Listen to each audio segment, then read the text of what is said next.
So hello everybody, आज के हमारे इस वीडियो में हम पढ़ने वाले हैं TS inter second year civics के most important short question and answers. ये बहुत ज़्यादा इंपॉर्टेंट है आपके आईपी एग्ज़ाम के लिए।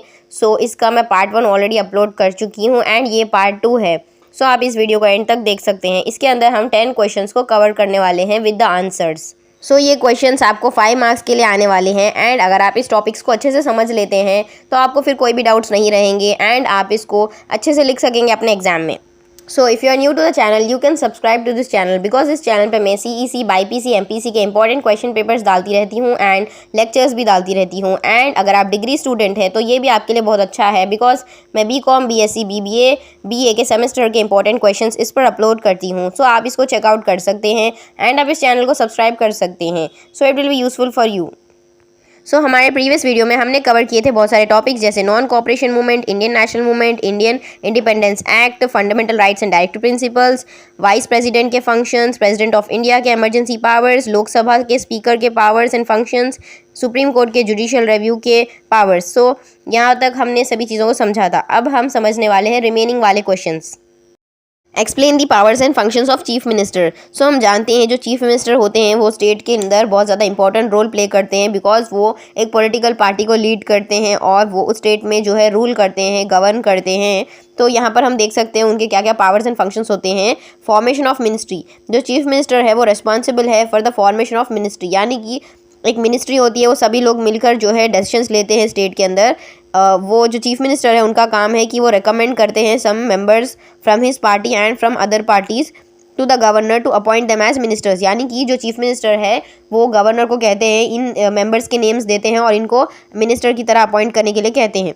प्रिजाइड्स ओवर दी कैबिनेट मीटिंग्स, जो कैबिनेट मीटिंग्स होती हैं उसको लेकर चलना, उसमें डिस्कशंस करना, उसमें बातों को डिसाइड करना, इंपॉर्टेंट मैटर्स को, वो सभी चीज़ों का काम भी चीफ मिनिस्टर का होता है। सो चीफ मिनिस्टर जो है वो चेयरमैन है स्टेट कैबिनेट के एंड उनका काम है सभी मीटिंग्स को प्रिजाइड करना और वो वहाँ पर डिसाइड करते हैं मीटिंग्स का एजेंडा क्या होगा और वहाँ डिस्कशंस करते हैं एंड जो है वहाँ के पॉलिसीज़ जो है उसको इन्फ्लुएंस करते हैं कैबिनेट के। Link between governor and council of ministers. So जो गवर्नर होते हैं स्टेट के इंपॉर्टेंट पर्सन और जो काउंसिल ऑफ मिनिस्टर्स होते हैं उनके बीच में जो डिस्कशन है वो करने का काम चीफ मिनिस्टर का होता है। वो इधर की बात उनको समझाते हैं, उनकी बात इन लोगों को समझाते हैं और इनकी मदद से जो है गवर्नर सारे डिसीजंस ले सकते हैं, काउंसिल ऑफ मिनिस्टर्स की एडवाइस समझते हैं और जो चीफ मिनिस्टर है वो उनके लिए एक एडवाइज़र की तरह काम करते हैं गवर्नर के लिए। चीफ स्पोक्समैन, यानी कि जो चीफ मिनिस्टर है उनका काम है चीज़ों को डिस्कस करना, बातों को समझाना और जो इंपॉर्टेंट प्रॉब्लम्स है जो सिटी के अंदर, स्टेट के अंदर जो डिफ़िकल्टीज़ है लोगों की, उन सभी चीज़ों को डिस्कस करना और उसके बारे में बात करना। सो जो चीफ मिनिस्टर है वो स्टेट के गवर्नमेंट के जो चीफ स्पोक्समैन कहलाते हैं एंड वो डिक्लेयर करते हैं बहुत सारी इंपॉर्टेंट स्टेटमेंट्स को और वो बहुत सारे इंपॉर्टेंट अनाउंसमेंट्स लाते रहते हैं on the behalf of the state government, यानी कि स्टेट गवर्नमेंट के बिहाफ पे वो खुद को रिप्रेजेंट करके बताते हैं स्टेट की प्रॉब्लम्स के बारे में। Leader of the legislative assembly, यानी कि जो लेजिस्लेटिव असेंबली होती है, हर स्टेट में एक लेजिस्लेटिव असेंबली होती है, उसके अंदर जो एक लीडर होते हैं वो चीफ मिनिस्टर होते हैं बिकॉज वो जो मेजॉरिटी पार्टी वहाँ पर होती है उसमें से एक पर्सन को सेलेक्ट किया जाता है as a leader of the party. तो वो इंसान जो है चीफ मिनिस्टर कहलाते हैं और उनका काम होता है जो असेंबली है और गवर्नमेंट है उन दोनों को कोऑर्डिनेट करके अच्छे से चलाना सभी चीज़ों को। Describe the powers and functions of high court. So हम जानते हैं जो हाई कोर्ट होते हैं हर एक स्टेट में होता है और कई बार 2 स्टेट्स के लिए भी एक हाई कोर्ट हो सकता है। तो हाई कोर्ट का बहुत ज़्यादा इंपॉर्टेंट रोल है हर एक स्टेट में जजमेंट्स देने में और बहुत सारी चीज़ों को डिसाइड करने में वहाँ पर। तो हाई कोर्ट जो है head of the judicial administration of the state कहलाते हैं बिकॉज जो हाई कोर्ट है वो सबसे बड़ा कोर्ट माना जाता है हर एक स्टेट में। तो जो हाई कोर्ट है उसके कुछ पावर्स एंड इंपॉर्टेंट फंक्शंस होते हैं जैसे ओरिजिनल जुरिसडिक्शन, यानी कि जो हाई कोर्ट है उसके पास ओरिजिनल जुरिसडिक्शन है in the matters of laws and orders of the state administration, marriage, divorce, succession and contempt of court, यानी कि ऐसे जो टॉपिक्स होते हैं जैसे marriage, state administration, divorce, succession, contempt of court, ये सभी चीज़ों में जो है हाई कोर्ट का बहुत इंपॉर्टेंट रोल है और वो लोग डायरेक्टली इसके ऊपर काम कर सकते हैं। उनके अंदर हाई कोर्ट में डायरेक्टली लोग जा सकते हैं और वहाँ पर अपील कर सकते हैं, यानी कि वहाँ जाके अपने केसेस के बारे में डिस्कशन कर सकते हैं। It has the power to issue writs, जैसे कि हमारे पास रिट्स का पावर होता है। जैसे high court and supreme court 2 important courts हैं जो रिट्स को इशू करते हैं। अगर कोई फंडामेंटल राइट्स किसी भी इंसान के उसके अंदर वॉयलेट हो जाते हैं तब वो इस तरह के writs को इशू करते हैं, जैसे habeas corpus, certiorari, mandamus, quo warranto and prohibition. इसकी मदद से जो है लोगों के फंडामेंटल राइट्स को प्रोटेक्ट किया जाता है।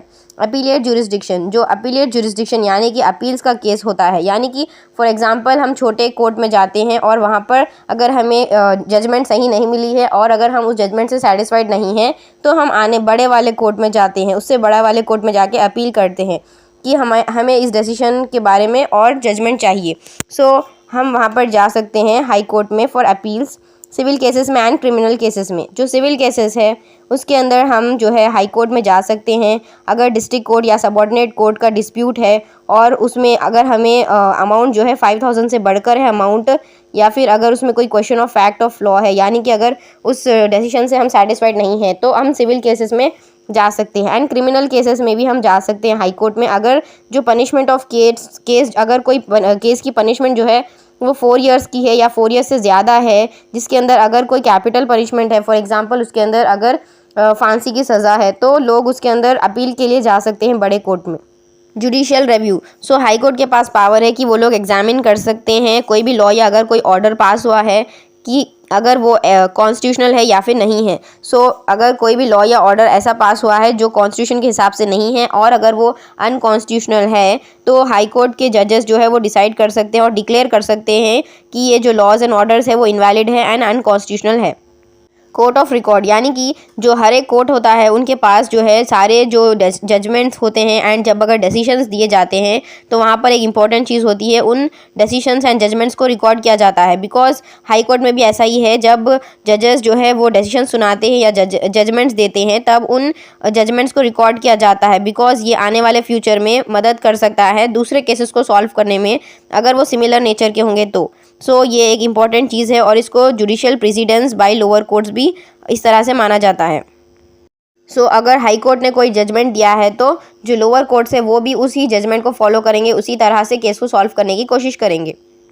सो जो ओरिजिनल जुरिस्डिक्शन है और अपीलेट जुरिस्डिक्शन है वो दोनों डिफरेंट है, बिकॉज ओरिजिनल में हम डायरेक्ट जा सकते हैं कोर्ट में अपीयर हो सकते हैं और वहाँ पर हमारे केस को हम डिस्कस कर सकते हैं, लेकिन जो अपीलेट जुरिस्डिक्शन है उसके अंदर हम पहले छोटे कोर्ट में जाते हैं, फिर अगर हमें वहाँ का डिसीजन समझ में नहीं आता है तो फिर हम बाद में उसके बड़े वाले कोर्ट में जाते हैं, फिर उससे बड़े वाले में जाते हैं, इस तरह से जाते हैं। एडमिनिस्ट्रेटिव फंक्शंस, यानी कि हाई कोर्ट के पास इंपॉर्टेंट पावर्स है कि वो मॉनिटर कर सकते हैं अपने सबऑर्डिनेट कोर्ट्स को, यानी कि जो छोटे कोर्ट्स हैं अंडर द हाई कोर्ट वो अगर अच्छे से काम कर रहे हैं या नहीं कर रहे हैं, उन सभी चीज़ों को चेक करना भी हाई कोर्ट की एक इम्पॉर्टेंट फंक्शन है। एंड वो हाई कोर्ट जो है वो जनरल इश्यूज़ जनरल रूल्स जो है वो दे सकते हैं, इशू कर सकते हैं एंड रेगुलेट कर सकते हैं वर्क को ऑफ द सबऑर्डिनेट कोर्ट्स, यानी कि अगर छोटे कोर्ट्स को कोई डिफ़िकल्टी आ रही है तो हाई कोर्ट उन केसेस को मॉनिटर कर सकते हैं एंड एडमिनिस्ट्रेट कर सकते हैं। Describe the legislative relations between the union and states. So जो लेजिस्लेटिव रिलेशंस यानी कि जब हम लॉज बनाते हैं तो इसके अंदर यूनियन एंड स्टेट्स के दोनों के अलग अलग लॉज बनाने के पावर्स होते हैं, तो इन दोनों के बीच में कुछ रिलेशंस है, यानी कि इसमें कौन लॉ बनाएंगे और कब बनाएंगे, ये सभी चीज़ें रिलेशंस है इनके लेजिस्लेटिव में, यानी कि ये लोग डिसाइड करते हैं कि कौन किस पर लॉ बनाएगा और ये इंडियन कॉन्स्टिट्यूशन में मेंशन किया गया है। सो हमारे इंडियन कॉन्स्टिट्यूशन ने प्रिस्क्राइब किया है कि जो लेजिस्लेटिव रिलेशंस है यूनियन एंड स्टेट्स में वो आर्टिकल 245 से लेकर 255 तक है in the part 11। So both union and state governments के पास पावर्स है कि वो लोग लॉज बना सकते हैं for peace, pleasure and progress of Indian citizens. So जो मेकर्स ऑफ द कॉन्स्टिट्यूशन है उन्होंने क्लासीफाई किया है लेजिस्लेटिव पावर्स को, यानी कि यूनियन एंड स्टेट के पास पावर्स को डिस्ट्रीब्यूट किया है। सो यहाँ पर 3 लिस्ट बनाई गई है, जैसे union list, state list and concurrent list. So इन 3 लिस्ट के अंदर जो है वो लॉज को बनाने के पावर्स दिए गए हैं इन सब्जेक्ट्स में। सो जो यूनियन लिस्ट है उसके अंदर हम देख सकते हैं कुछ इंपॉर्टेंट आइटम्स होते हैं, जैसे कि डिफेंस, यानी कि कंट्री में जो अगर कोई भी अटैक हो जाए तो डिफेंस, एंड फॉरेन रिलेशंस जो इंटरनेशनल रिलेशंस है, railways, atomic energy, income tax, currency and coinage. ये जो इंपॉर्टेंट टॉपिक्स है जो नेशन से बहुत ज़्यादा इंपॉर्टेंट है, नेशन को रिप्रेजेंट करते हैं, इस सभी चीज़ों में जो है वो सेंट्रल गवर्नमेंट लॉज बनाती है, यूनियन गवर्नमेंट बनाती है, एंड जो स्टेट गवर्नमेंट है वो स्टेट के सब्जेक्ट्स पर लॉज बनाती है, जैसे कि जो लोकल सब्जेक्ट्स होते हैं गवर्नमेंट के, लोकल गवर्नमेंट के hospital, sanitation, land revenue, agriculture, public health, state public services etcetera. इन सभी टॉपिक्स जो इन सभी सब्जेक्ट्स है, इन सभी चीज़ों के ऊपर जो है स्टेट की गवर्नमेंट लॉज बनाती रहती है। कॉन्करेंट लिस्ट यानी कि अगर कुछ ऐसे सब्जेक्ट्स होते हैं जिसके अंदर दोनों भी गवर्नमेंट जो है वो लॉज बना सकते हैं, स्टेट एंड सेंट्रल गवर्नमेंट दोनों। सो यहाँ पर कुछ ऐसे आइटम्स हैं जैसे marriage, divorce, bankruptcy, forest, education, labour welfare, stamp duties etcetera. So इन सभी टॉपिक्स के ऊपर जो सब्जेक्ट्स है, इन सभी चीज़ों के ऊपर जो है दोनों गवर्नमेंट्स मिलकर लॉज बनाते हैं। एंड अगर स्टेट एंड जो यूनियन है उसके बीच में अगर कोई भी कॉन्फ्लिक्ट्स हो जाते हैं तो यूनियन गवर्नमेंट का जो रूल है वो अप्लाई होगा एंड वो रूल को पहले कंसिडरेशन दिया जाएगा, बिकॉज यूनियन गवर्नमेंट थोड़ी बड़ी होती है पावर में as compare to state government. Mention the financial relations between unions and state, यानी कि जो यूनियन एंड स्टेट गवर्नमेंट्स हैं उनके बीच में फाइनेंशियल रिलेशंस होते हैं, पैसों को किस तरह से डिस्ट्रीब्यूट किया जाना चाहिए, कितने फंड्स किसको दिए जाने चाहिए, कौन से स्टेट को दिए जाने चाहिए। तो ये जो रिलेशंस है ये भी यहाँ पर डिफाइंड किए गए हैं। सो जो यहाँ पर एक्सप्लेन किए गए हैं, taxes and duties levied by the centre, यानी कि जो टैक्सेस एंड ड्यूटीज़ होती हैं वो सेंट्रल गवर्नमेंट लेती है लोगों से। सो बेसिकली यहाँ आप देख सकते हैं सर्टेन रेवेन्यू आइटम्स होते हैं जैसे कि सेंट्रल गवर्नमेंट जिसके ऊपर टैक्सेस लगाती है, जैसे कि इसके अंदर कस्टम्स, एक्सपोर्ट ड्यूटीज़ होते हैं, income taxes, corporation tax and Railways होते हैं। इसके अंदर जो सेंट्रल गवर्नमेंट है वो टैक्सेस लेती है लोगों से। Taxes and duties levied by the states, यानी कि जो स्टेट गवर्नमेंट्स है वो लोग भी अपने अलग अलग टैक्सेस लेते रहते हैं सिटीजन से। जैसे कि कुछ ऐसे आइटम्स होते हैं जो रेवेन्यू नेचर के होते हैं, शॉर्ट नेचर के होते हैं, जैसे कि इसके अंदर आते हैं land revenue, estate duty, succession duty, taxes on transport vehicles etcetera. So जो ये सभी टॉपिक्स है, ये सभी चीज़ें हैं, जैसे लैंड अगर हम ज़मीन खरीदते हैं, या फिर एस्टेट, रियल एस्टेट, या फिर जो सक्सेशन होता है, या फिर ट्रांसपोर्ट करते हैं हम कोई भी चीज़ को व्हीकल्स में, तो इन सभी चीज़ों के ऊपर जो टैक्सेस है वो स्टेट गवर्नमेंट कलेक्ट करते हैं। Taxes levied by the union but collected and appropriated by states, यानी कि कुछ ऐसे टैक्सेस होते हैं जो यूनियन गवर्नमेंट लेते हैं, सेंट्रल गवर्नमेंट लेती है, बट ये जो है इसको कलेक्ट जो है स्टेट गवर्नमेंट करती है। सो कुछ रेवेन्यूज़ होते हैं, कुछ इनकम्स होती हैं, कुछ आइटम्स से उनको मिलती है, जैसे जब वो टैक्स लेते हैं यूनियन गवर्नमेंट कुछ चीज़ों के ऊपर, जैसे कि stamp duties, excise duties, medicinal, toilet materials, opium and others. यानी कि ये जो चीज़ें हैं, स्टैम्प ड्यूटीज़ होती है जब हम कोई स्टैम्प पेपर्स बनाते हैं, या फिर जब हम कोई भी जो टैक्सेस होते हैं, एक्साइज ड्यूटी जब हम गुड्स को एक्सपोर्ट या इंपोर्ट करते हैं, या फिर मेडिसिन पर, या फिर कोई भी चीज़ों के ऊपर, ओपीएम जैसी चीज़ों के ऊपर टैक्सेस लगाए जाते हैं। ये सेंट्रल गवर्नमेंट इन सभी टैक्सेस को कलेक्ट लेती है, बट जो है बाद में ये स्टेट्स को दे दिया जाता है, स्टेट कलेक्ट कर लेती है इसको। Taxes levied and collected by the union but given to the states, यानी कि इसके अंदर जो है टैक्सेस जो है डायरेक्टली यूनियन कलेक्ट कर लेती है, बट जो है स्टेट्स को ये पैसा दे दिया जाता है। सो ये टैक्सेस होते हैं कुछ आइटम्स पे लगाए जाते हैं, जैसे कि जो आइटम्स है, जो टैक्सेस होते हैं रेलवे पर, फ्लाइट्स एंड फेयर्स पर, टर्मिनल टैक्सेस ऑन गुड्स और पैसेंजर्स कैरिड बाय रेल, सी और एयर। यानी कि जब हम ट्रैवल करते हैं, एक जगह से दूसरी जगह जाते हैं, अगर हम कोई गुड्स को इधर से उधर भेजते हैं, तो जब हम रेल या फिर वाटर या फिर जो सी है वहाँ से अगर जा रहे हैं, एयरलाइन से जाते हैं, तो इन सभी चीज़ों पर, और जो रेलवे में होता है एंड जो फ्लाइट्स होते हैं, यानी कि यहाँ से वहाँ गुड्स को ट्रांसफ़र करने के ऊपर बहुत सारे टैक्सेस लगाए जाते हैं। तो ये जो टैक्स है, ये जो यूनियन गवर्नमेंट इसको कलेक्ट करती है और ये लोगों से लेती है, बट बाद में जाकर ये पैसा जो है स्टेट गवर्नमेंट्स को दे दिया जाता है। Taxes levied and collected by the union and distributed between the union and the states. So कुछ ऐसे टैक्सेस होते हैं जो कलेक्ट तो गवर्नमेंट यूनियन की करती है, यानी कि सेंट्रल गवर्नमेंट इसको कलेक्ट करते हैं एंड लेते हैं लोगों से, बट इस टैक्स को जो है डिस्ट्रीब्यूट किया जाता है between the central government and state governments. So हम देख सकते हैं ऐसे कुछ टैक्सेस होते हैं कुछ चीज़ों के ऊपर, जैसे कि agricultural income, excise duties, medicinal, toilet preparations etcetera. So basically ये जो चीज़ें हैं, ये जो यहाँ पर जो लोगों को टैक्स बहुत ज़्यादा पे करना पड़ता है, इसके अंदर जो है टैक्सेस यूनियन गवर्नमेंट ले लेती है, बट इसके बाद इसको डिस्ट्रीब्यूट किया जाता है बिटवीन यूनियन एंड स्टेट्स।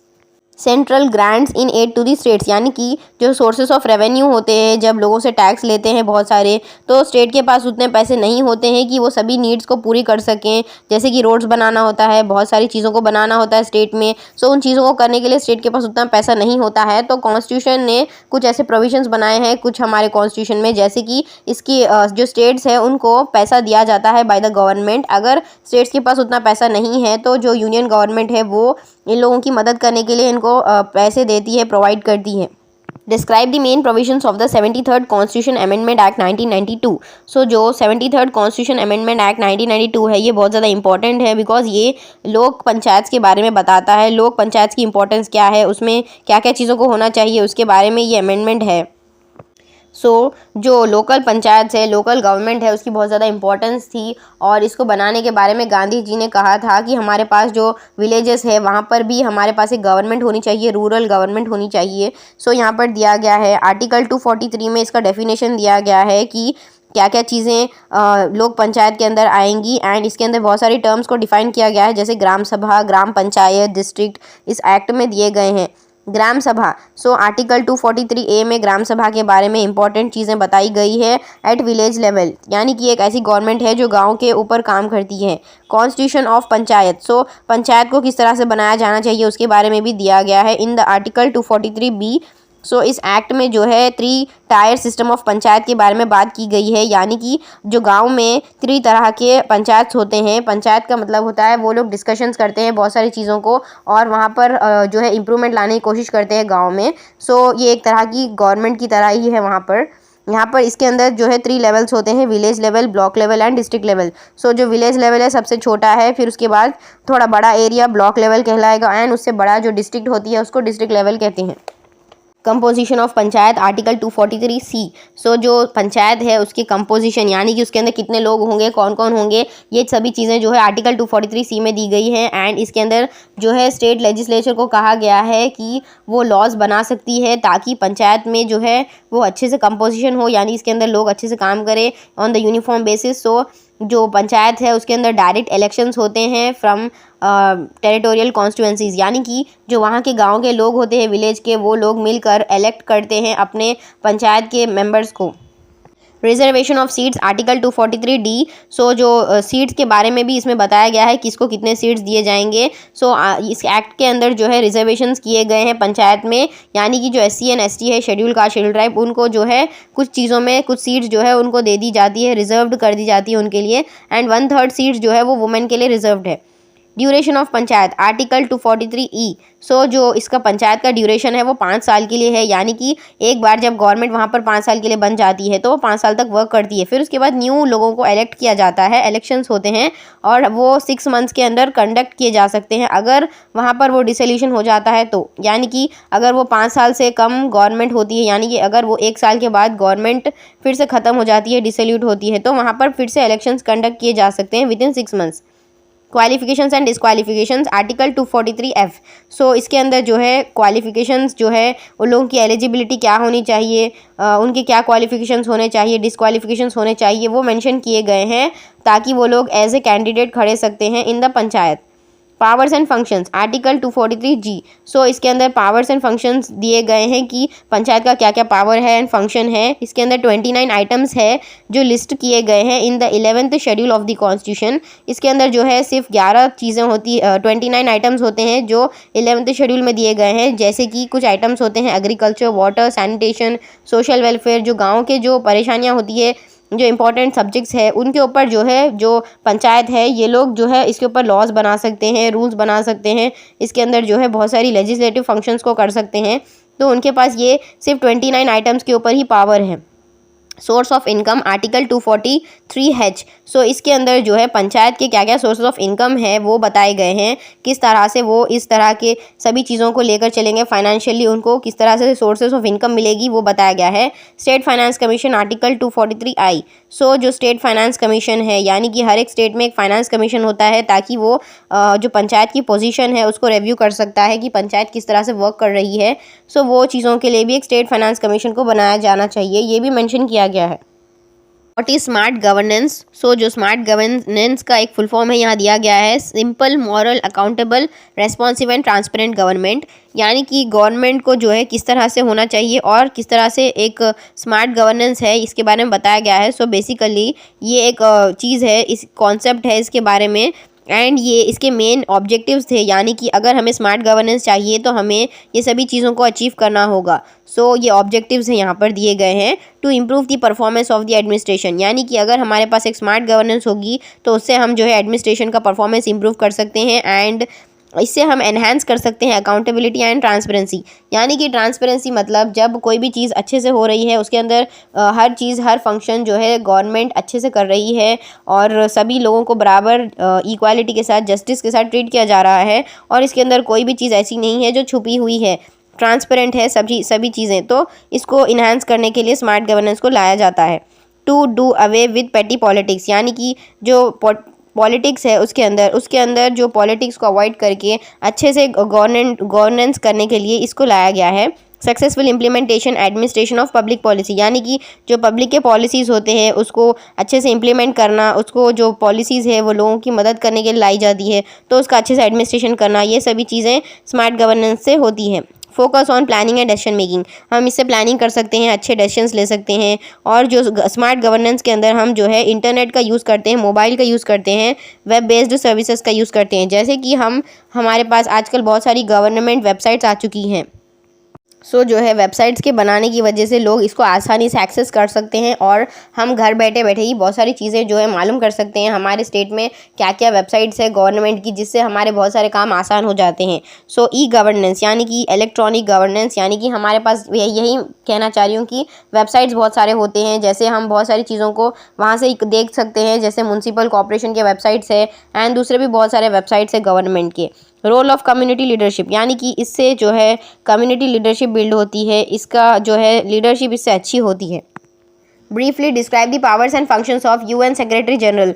जो यूनाइटेड नेशंस एक ऐसा ऑर्गेनाइजेशन है वर्ल्ड में बहुत ज़्यादा इंपॉर्टेंट है वो, बिकॉज वो कंट्रीज़ के बीच में पीस को मेंटेन करने के लिए जाना जाता है। बिकॉज जब कंट्रीज़ के बीच में लड़ाई होती है, वॉर्स होते हैं, तो उन सभी चीज़ों को अवॉइड करने के लिए कंट्रीज़ ने मिलकर डिसाइड किया था कि वो एक ऑर्गन बनाएंगे जिसको कहते हैं यूनाइटेड नेशंस। और इसके अंदर जो है बहुत सारे ऑर्गन्स हैं और हर एक ऑर्गन के अंदर डिफरेंट लोग होते हैं अपॉइंटेड।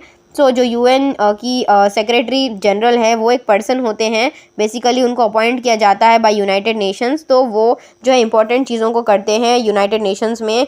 और वो जो है अभी at present we have Antonio Guterres, तो वो अभी सभी चीज़ों को करते हैं। तो उनके बहुत सारे इंपॉर्टेंट पावर्स एंड फंक्शंस है यूनाइटेड नेशंस में जो चार्टर में मेंशन किए गए हैं।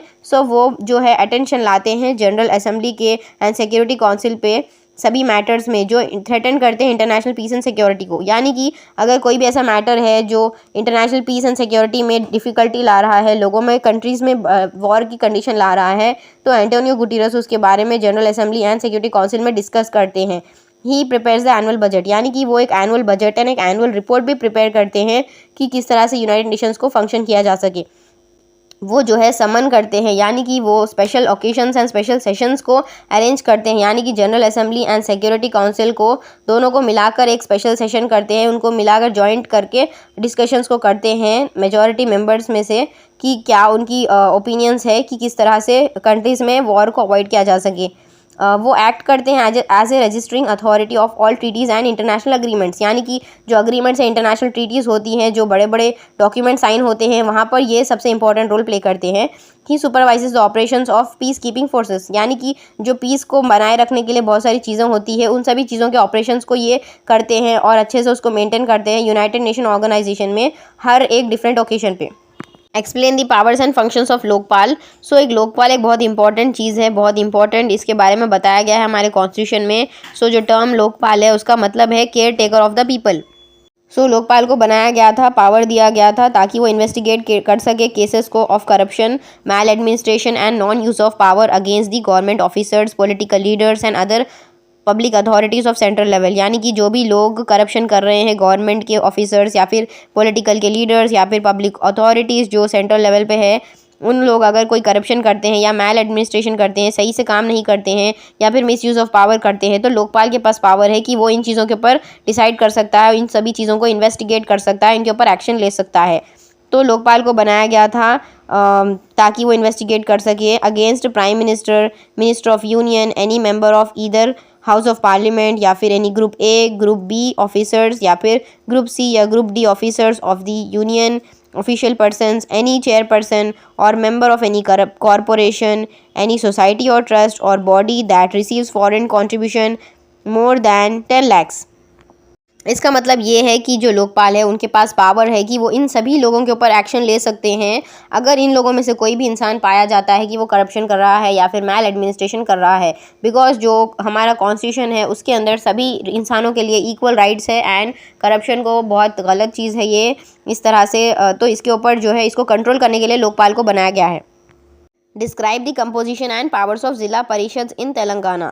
सो जो ज़िला परिषद है यानी कि एक लोकल गवर्नमेंट है, ये जैसे लोकल पंचायत है उसी तरह से है ये। सो इसका काम बहुत ज़्यादा इंपॉर्टेंट है और इसके अंदर जो लोग हैं वो कंपोजिशन एंड इनके पावर्स जो है यहाँ पर दिए गए हैं। सो हम देख सकते हैं ज़िला परिषद जो है एपेक्स है यानी कि सबसे बड़ा है पंचायत राज इंस्टीट्यूशन में। सो हर एक डिस्ट्रिक्ट के पास एक ज़िला प्रजा परिषद होता है। सो जो ज़िला प्रजा परिषद है वो जो एक डिस्ट्रिक्ट को कवर करता है, एक डिस्ट्रिक्ट के अंदर जो सारे सब्जेक्ट्स है उसके ऊपर लॉज बनाता है और उन सभी को रेगुलेट करने की कोशिश करता है, यानी कि एक लोकल गवर्नमेंट है ये, गाँव की गवर्नमेंट। सो यहाँ पर बेसिकली हमारे तेलंगाना में जो है 32 ज़िला प्रजा परिषद है। एंड जो ज़िला प्रजा परिषद है उसके अंदर बहुत सारा लोग होते हैं, बहुत ज़्यादा कॉम्पोजिशन है इसके अंदर। जैसे कि इसके अंदर इलेक्टेड मेंबर्स होते हैं एंड इसके अंदर एक्स ऑफिशियो मेंबर्स हैं एंड को ऑप्ट मेंबर्स है, यानी कि ये सभी लोगों को मिलाकर एक ज़िला परिषद बनता है। और इसके अंदर एक प्रेसिडेंट रहते हैं एंड एक वाइस प्रेसिडेंट है एंड एक सीईओ है ज़िला प्रजा परिषद में। तो जो इलेक्टेड मेंबर्स है वो हम जानते हैं, उनको हम कहते हैं ज़िला परिषद territorial constituency members ZPTC, because इनको डायरेक्टली वोट करके इलेक्ट करके चुना जाता है, एक्स ऑफिशियो मेंबर्स। सो जो मेंबर्स MLAs है या फिर जो MPs है लोकसभा के, उन लोगों को जो है पावर दिया जाता है कि वो लोग विदाउट इलेक्शन भी इसके अंदर एज ए रोल प्ले कर सकते हैं ज़िला प्रजा परिषद में। यानी कि जो एक्स ऑफिशियो मेंबर्स होते हैं वो डायरेक्टली इलेक्टेड नहीं होते हैं या फिर अपॉइंटेड नहीं होते हैं, लेकिन उनका जो जॉब या फिर पोजीशन रैंक हाई होने की वजह से उनको उनकी एक्सपर्टीज़ एंड उनकी जो एक्सपीरियंस है उसकी वजह से उनको इस फील्ड्स में काम करने के लिए कहा जाता है, ताकि उनसे जो है वो इम्प्रूवमेंट हो सके इन सभी जगहों पर। तो यहाँ पर जो है MPs एंड MLAs जो है लोकसभा के रिप्रेजेंट कर सकते हैं कॉन्स्टिट्यूंसी को, यानी कि वो लोग यहाँ पर होली या फिर पार्टली एक डिस्ट्रिक्ट में काम कर सकते हैं एज ए ज़िला प्रजा परिषद। एंड MLCs एंड MPs जो है राज्यसभा के, वो लोग भी उस जगह पर काम कर सकते हैं उस डिस्ट्रिक्ट में, अगर वो एक रजिस्टर्ड वोटर्स हैं तो। कोऑप्ट मेंबर्स यानी कि जो ज़िला प्रजा परिषद है उसके अंदर दो तरह के कोऑप्ट मेंबर्स होते हैं। ये बिलोंग करते हैं माइनॉरिटी कम्युनिटीज़ से एंड जो है इनको इलेक्ट किया जाता है from the registered voters in the district. यानी कि जो हर एक स्टेट होता है, तेलंगाना में हम फॉर एग्जांपल कह सकते हैं कि जो कोऑप्ट मेंबर्स है वो लोग जो है उनको डायरेक्टली इलेक्ट किया जाता है बाय द पब्लिक, और ये रजिस्टर्ड वोटर्स है यानी कि इनको वोट करके सेलेक्ट किया जाता है और उस डिस्ट्रिक्ट में माइनॉरिटी से ये लोग बिलोंग करते हैं।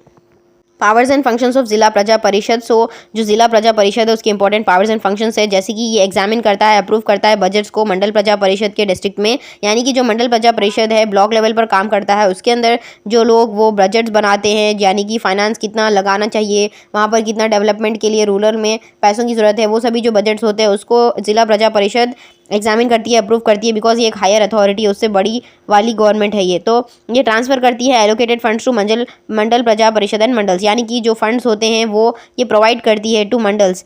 ये प्रिपेयर करती है प्लान्स फॉर द डिस्ट्रिक्ट, यानी कि जो डिस्ट्रिक्ट के लिए प्लान्स बनाए जाते हैं वो जिला प्रजा परिषद बनाती हैं और उन प्लान्स को कोऑर्डिनेट करती है, स्ट्रेंथन करती हैं ताकि मंडल्स उसको फॉलो कर सकें। ये मॉनिटर करती है सभी एक्टिविटीज़ को कि किस तरह से मंडल प्रजा परिषद काम कर रहे हैं एंड ग्राम पंचायत काम कर रहे हैं। एंड ये कैरी आउट करती है सारे रिस्पॉन्सिबिलिटीज़ को, फंक्शंस को रिलेटेड टू डेवलपमेंट प्रोग्राम्स, यानी कि जो गाँव में रूरल एरियाज़ में डेवलपमेंट की ज़रूरत होती है वहाँ पर जो चीज़ों को डेवलप किया जाना चाहिए वो सभी चीज़ें जो है ज़िला प्रजा परिषद के अंडर होती हैं और ये गवर्नमेंट के नोटिफिकेशन पर काम करती है और ये सजेस्ट करती है गवर्नमेंट को, स्टेट गवर्नमेंट या फिर सेंट्रल गवर्नमेंट को बताती है कि यहाँ पर क्या क्या चल रहा है। एंड ये छोटी लेवल की गवर्नमेंट को यहाँ पर डेवलपमेंट एक्टिविटीज़ के बारे में आइडियाज़ देती है, सजेस्ट करती है डिस्ट्रिक्ट में। Right about the powers and functions of state governor, यानी कि जो स्टेट गवर्नर होते हैं वो बहुत ज़्यादा इंपॉर्टेंट है। हर एक स्टेट के गवर्नर होते हैं और उनको प्रेसिडेंट अपॉइंट करते हैं, तो उनके कुछ इंपॉर्टेंट पावर्स एंड फंक्शंस हैं। एग्जीक्यूटिव पावर्स, यानी कि गवर्नर जो है अपॉइंट करते हैं चीफ मिनिस्टर को और जो मिनिस्टर्स होते हैं दूसरों को on the advice of the chief minister. So ये जो काम है एग्जीक्यूटिव पावर्स है ये, तो ये सारे काम गवर्नर के हैं। He allocates portfolios among the ministers, यानी कि ये कुछ रिपोर्ट्स को बनाते हैं और किसका किसका कितना काम है वो सभी चीज़ों को डिसाइड करके ये मिनिस्टर्स के बीच में उसको डिस्ट्रीब्यूट कर देते हैं। He removes the ministers on the advice of chief minister, यानी कि अगर चीफ मिनिस्टर कह देते हैं कि इस मिनिस्टर को हटा दिया जाए इस पोस्ट से, तो गवर्नर उनके एडवाइस पर उनको हटा सकते हैं। He appoints the vice chancellors on the universities in the state, यानी कि जो वाइस चांसलर्स है यूनिवर्सिटीज़ के एजुकेशन के, वहाँ पर इनको पावर है कि ये अपॉइंट कर सकते हैं। लेजिस्लेटिव पावर्स, यानी कि लॉज के रिलेटेड जो लेजिस्लेटिव चीज़ें हैं उसके बारे में भी गवर्नर के पास पावर्स होते हैं, जैसे गवर्नर जो है कन्वीन कर सकते हैं या फिर प्रोरोग कर सकते हैं, यानी कि किसी मीटिंग को स्टार्ट कर सकते हैं या एंड कर सकते हैं टू हाउसेस के बीच में स्टेट लेजिस्लेचर के, यानी कि जो मीटिंग्स होते हैं legislative assembly and legislative councils के, उन मीटिंग्स को वो एंड या फिर स्टार्ट कर सकते हैं। अगर कोई भी स्टेट लेजिस्लेचर सही से काम नहीं कर रहा है तो वो उनको डिसॉल्व भी कर सकते हैं, यानी कि जो हमारे स्टेट में लोअर हाउस होता है स्टेट लेजिस्लेचर का, स्टेट लेजिस्लेटिव असेंबली, अगर वो अच्छे से काम नहीं करता है तो गवर्नर उसको ख़त्म कर सकते हैं, यानी कि फिर से इलेक्शंस कंडक्ट करवा सकते हैं। वो स्टेट लेजिस्लेटिव असेंबली के किसी भी मेंबर को बुला सकते हैं या फिर उनको मैसेजेस देके कुछ भी उनसे पूछ सकते हैं, और वो नॉमिनेट करते हैं 1/6 members of the state legislative council, यानी कि जो स्टेट लेजिस्लेटिव काउंसिल है हमारा स्टेट का अपर हाउस होता है, उसके अंदर जो 1/6 मेंबर्स है वो गवर्नर ही उन लोगों को सेलेक्ट करते हैं और नॉमिनेट करते हैं। फाइनेंशियल पावर्स, यानी कि गवर्नर के पास फाइनेंशियल पावर्स होते हैं कुछ, जैसे कि गवर्नर जो है वो परमिशन दे सकते हैं मेंबर्स को कि वो जो है मनी बिल्स को मूव कर सकते हैं स्टेट लेजिस्लेचर में, यानी कि जो मेंबर्स ऑफ द गवर्नमेंट है वो लोग जो है मनी बिल्स को लाते रहते हैं और इस मनी बिल्स को जो है स्टेट लेजिस्लेचर पास करती है। तो ये इसको पास करने के लिए गवर्नर की परमिशन की ज़रूरत होती है। एंड गवर्नर जो है एनुअल बजट बनाते हैं, यानी कि हर साल कितना बजट होना चाहिए स्टेट गवर्नमेंट का, वो बनाकर वो इस स्टेट लेजिस्लेचर के सामने प्लेस करते हैं, यानी कि जो स्टेट गवर्नमेंट है वो अलग है, स्टेट लेजिस्लेचर अलग है। सो गवर्नमेंट जो एनुअल बजट है वो फॉलो करती है, लेकिन इसको पास करना पहले स्टेट लेजिस्लेचर से करना पड़ता है। सो और फाइनेंशियल रिपोर्ट्स भी बनाए जाते हैं बाय द स्टेट गवर्नमेंट, और ये सभी फाइनेंशियल रिपोर्ट्स को स्टेट लेजिस्लेटिव असेंबली के सामने दिया जाता है ताकि वो इन सभी चीज़ों को पास कर सके, देख सके। तो गवर्नर चेक करते हैं कि ये सभी चीज़ें अच्छे से हो रही है। जुडिशियल पावर्स, यानी कि गवर्नर के पास इंपॉर्टेंट पावर्स है जुडिशरी में, जैसे कि वो जुडिशियल ऑफिसर्स, डिस्ट्रिक्ट जजेस को अपॉइंट कर सकते हैं, उन लोगों की पोस्टिंग्स को एंड प्रमोशंस को इन्फ्लुएंस कर सकते हैं। एंड उनके पास पावर है कि वो किसी को पार्डन दे सकते हैं, यानी कि वो किसी को माफ़ कर सकते हैं। अगर किसी को सज़ा हो जाती है तो वो उनकी सज़ा को माफ़ भी कर सकते हैं, रिप्राइव कर सकते हैं, यानी कि कम कर सकते हैं, रेमिशन कर सकते हैं, उस पनिशमेंट के मोड को चेंज कर सकते हैं, या फिर सस्पेंड कर सकते हैं, रेमिट कर सकते हैं, या फिर कैंसिल भी कर सकते हैं उस इंसान की पनिशमेंट को। अगर वो कोई भी चीज़ के लिए अगर वो कन्विक्टेड है, यानी कि अगर एक इंसान को कैद कर लिया गया है बिकॉज उसने कोई क्राइम किया है, तो अगर गवर्नर के पास पावर है कि वो उसकी पनिशमेंट को कम कर सकता है या फिर उसकी पनिशमेंट को हटा सकता है अगर कोई भी उसने गलती की भी हो तो। डिस्क्रिशनरी पावर्स, यानी कि गवर्नर के पास ये पावर्स होते हैं, और डिस्क्रिशनरी पावर्स इसको कहा जाता है बिकॉज गवर्नर इन पावर्स को एक्सरसाइज कर सकते हैं, यूज़ कर सकते हैं, और गवर्नर को इसके अंदर स्टेट काउंसिल ऑफ मिनिस्टर्स या फिर चीफ मिनिस्टर से एडवाइस लेने की कोई ज़रूरत नहीं होती है। वो इन सभी चीज़ों को, इन पावर्स को जो है इंडिपेंडेंटली देख सकते हैं, काम इस पर कर सकते हैं। तो उनके ये डिस्क्रिशनरी पावर्स है, इंडिपेंडेंट पावर्स है। सो यहाँ पर दिए गए हैं सिलेक्शन ऑफ चीफ मिनिस्टर, यानी कि जो चीफ मिनिस्टर है उसको अपॉइंट करने का काम भी गवर्नर का होता है, तो वो सेलेक्ट कर सकते हैं एक चीफ मिनिस्टर को और उनको किसी से भी पूछने की ज़रूरत नहीं है। डिसमिसल ऑफ द मिनिस्ट्री, यानी कि अगर मिनिस्ट्री अच्छे से काम नहीं कर रही है और अगर उनको ऐसा लगता है कि ये सही काम नहीं कर रही है और इसको हटा देना चाहिए तो वो डिसमिस कर सकते हैं। Dissolution of the legislative assembly, यानी कि अगर लेजिस्लेटिव असेंबली भी अच्छे से लॉज नहीं बना रही है और सही से फंक्शन नहीं कर रही है तो जो है गवर्नर उसको डिसोल्यूट कर सकते हैं, ख़त्म करके फिर से इलेक्शंस को कंडक्ट करवा सकते हैं। सो यहाँ पर हमारा पार्ट 2 कंप्लीट हो चुका है, हमने 10 आंसर्स को कंप्लीट कर लिया है। आने वाले वीडियो में हम दूसरे रिमेनिंग क्वेश्चंस को भी कवर करेंगे।